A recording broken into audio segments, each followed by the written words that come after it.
आज तुझा सगळा संभ्रम दूर करतो बघ. फक्त प्रामाणिकपणे लक्ष देऊ नये. मला सांग, आंब्याच्या झाडाचे बीज रोवून सफरचंदाचे झाड उगवलेलं तू ऐकलंयस का कधी? नाही ना.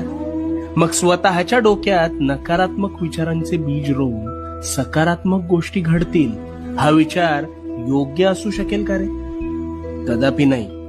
पण हेच घडतंय तुझ्या बाबतीत. तू एखाद्या गोष्टीचा आरंभ संकल्प करून मोठ्या दिमाखात करतोस, पण काहीच दिवसात अपेक्षित यश मिळत नाही, म्हणून नकारात्मक विचारांचं तोरण आधीच मनात बांधायला सुरू करतोस. आणि मग गोष्टी मनासारख्या होत नाहीत, म्हणून कायम रडत बसतोस. नकारात्मक विचारांचं ग्रहण लागलंय रे तुला. तुझ्या विचारांच्या संभ्रमात तुझ्यावर नकारात्मक विचार हळूहळू तुझ्या नकळत